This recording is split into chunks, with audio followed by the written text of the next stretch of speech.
What's on, ladies and gentlemen? My name's Ross, I like games, and today we need to take a look at our very first ever Skullgreymon card.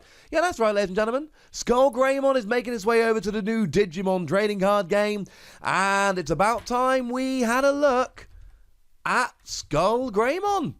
Seems fair, quite frankly, ladies and gentlemen. Seems fair. Now, what we see here is a level 5 Digimon. It is a 7 cost to play normally, 3 cost to evolve, 7,000 power. How does that stack up to similar kind of cards? It's about right. If I'm honest with you, it's about right. I mean, if we look at some other red level 5s that we've seen, we could look at something like, if we go over to the starter set, for instance, we've got Garudamon, that is 1 cheaper. Yeah, and actually is the same power, but then again, the skill might not be as good. More on that in a moment. Metal Greymon has got the exact same stats as this, so seems about right. Yeah, I'll go along with it. Question is, of course, ladies, and I don't think we've seen any level 5 red from New Evolution other than this one so far. But the question is, what does it actually do? Well, the skill here is a very good one. Our translation comes from the lovely Jason Snowjack. Stop me if you've heard that one before. When you play it, destroy one of your opponent's Digimon with blocker. Oh, that's what it does. It lets you take down any Digimon with blocker in one go. And I'm kind of alright with this, because blockers are good. Remember, general rule is you start the game with 5 security cards, and if your opponent takes down all 5 security cards and attacks you, they win. Oh, we don't love that. So what you do is you use blocker, and if your opponent tries to attack, either arresting Digimon or your security card, doesn't matter, and then you go and drop a blocker, or to put it more precisely, if you've already got a blocker in play and you switch it to resting mode, then you stop the attack gets redirected, and of course, if you've got a blocker with higher DP than the Digimon attacking, then you can actually guarantee to destroy the incoming attack. But then again, if you've got like a tiny little blocker, I got very excited the other day and we had a look at Mon Mon. And the reason I got excited about Mon Mon was we're talking a level 3 4 cost Digimon with blocker, because it's the cheapest Digimon with blocker we'd seen so far. And it's got 1,000 power, but it doesn't matter. It doesn't matter what you're blocking. Yes, fine, Mon Mon's getting taken down when it tries blocking literally anything. But while it's taken down, it's stopping an attack. And that seems like a fair trade-off here.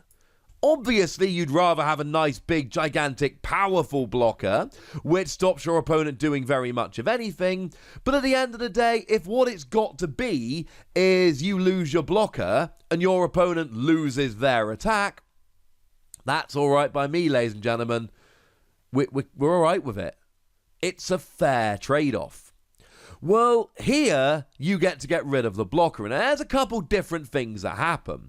One of the things that happens, of course, is you get your attack. Destroying a blocker is good, but at the end of the day, right, if we look at Mon Mon, oh, it's a 1,000 power Digimon. If Mon Mon actually tries attacking the stack, unless they hit a Tamer or an option card, they are definitely getting destroyed. There is no Digimon, unless you can lower their power of their security cards such that they're 0,000 power. There is nothing that they can do. Mon Mon is going down. But what you're doing here is making sure that they cannot block in the future. It's not just that you stop them blocking this turn, it's that you stop them blocking this turn and every other turn. You get to take a Digimon off the field, that's lovely. But the fact of the matter is, the blockers we've seen so far haven't been very good as cards.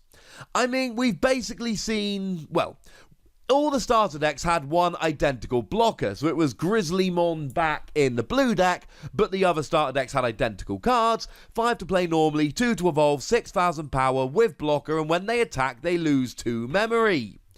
And a 6,000 power Digimon that loses 2 memory when it attacks is not a particularly good attacker. There is basically one reason to play that card, and the reason to play that card is so you can block. And that's it. That's the only reason you play the blockers. You'll attack occasionally here and there, but if you're playing it for attacking, we've got better attackers. So the point is, it's not necessarily, hey, I'm taking out their amazing Digimon. It's, I'm going to play Skullgreymon. I'm taking out their blocker now, but now they actually can't block with that for the rest of the game unless they get it out again. That's kind of a good thing. I'm not so excited about taking down Grizzlymon. I'm excited about making sure they don't have a blocker, so I can then go attacking with a really powerful Digimon and I'm not getting stopped. I mean, one of the best cards we've seen so far is the WarGreymon that we saw coming around in the starter deck. And the WarGreymon has security attack +1 for each evolution source that it has. See where we're going with this? So if you've got 4 evolution sources, and you should, then all of a sudden you've got security attack +2. Except we can actually go a little bit better than that, because we saw Birdramon the other day, which can give one of your Digimon security attack +1 until end of turn. Sounds good, is good. But the problem is, if your opponent gets a blocker out, you might have security attack +3, but your opponent blocks you, and then you're like, oh wait, no, I've just been blocked. I don't get no security attacks. I'm getting 0 security attacks rather than 4. Yeah, that's a very bad thing, ladies and gentlemen. So what you do is you take out the blocker and then go. Some people have already mentioned, and it's an excellent point, that this is basically Gaia Force, but it costs 1 less. Can only target blockers, and stays on the field as a 7,000 power Digimon. Let's be clear, I don't like this as a replacement for Gaia Force. I love it for taking out blockers. I don't love it as a replacement for Gaia Force, because when I'm taking down Gaia Force, I want to be taking down my opponent's level 7 Omnimon. More on that in a moment. I don't really want to be taking down a nice weak Digimon. I mean, using Gaia Force to take down Mon Mon? Yeah. Using Skullgreymon to take down Mon Mon? Yes. There is a gigantic difference. Now, another point that has been made, and is another point I was going to make, as it stands at the moment, side decks are not a thing in the Digimon TCG. Side decks are they're a side deck of cards. They're a deck of cards you put off to the side, and in a best of 3 match in between games, you can swap cards from your side deck and your main deck. Make sure you've got the right choices.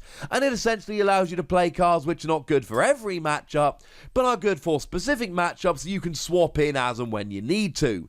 This is a phenomenal side deck card. Because what you do is you whack it in your side deck, and if you end up against a deck with lots of blockers, this comes out, jobs are good'un. Now, we're not going to spend a huge amount of time talking about it because we did the other day, but we have had a really good look at Omnimon here, and in my previous video when I showed you Omnimon, I wasn't able to show you the power, we didn't have a look. Well, now we got a super clear look, and it is 15,000 power. And it is everything we expected. I did predict 15,000 power at the time, only because we can look at stuff like the vanilla level 6s, or WarGreymon, that come in as 12,000 power. And because we're going up to a level 7, you would imagine that it would get a bit of a boost. Going from 12 to 15 seemed very sensible. 15 cost to play normally is huge, 6 cost to evolve is huge, though do remember it can evolve from a red or a blue Digimon, not a yellow or green. And again, we've got the same skills we had before, which are just ridiculous. When you evolve, you get to destroy one of your opponent's Digimon, and all of their Digimon with the same name. And when you attack, you may return a level 6 Digimon from this card's evolution sources to your hand, and make it active, so you get to attack twice of a 15,000 power Omnimon. It's clearly a phenomenal over-the-top card, but when I showed it to you the other day, I didn't show you the amount of power it had, which means there was a fairly gigantic hole in my Digimon coverage so far, and I figured I'd best plug it before I let anybody down. Hopefully I have. So there we go, ladies and gentlemen, that's the news for today. They're the new cards. As always, I will be back very regularly from here on in, showing you all the new Digimon news and all the new reveals. It's kind of my thing. But for now, I'd like to know what you think about Omnimon, now we know the power, and about Skullgreymon. So let me know in the comment section, go nuts, me nice. And then make sure you like this video, subscribe to this channel, follow me on Twitter at the Wossy, where we talk Digimon and a whole bunch of other games, and please do consider checking out patreon.com/PTCGradio, where you can support the channel, get some bonus podcasts, all kinds of fun things. But by far the most important thing as always, look after yourselves till next time, would ya? Thank you very much for watching. My name's Ross, and you've been watching Wossy Plays.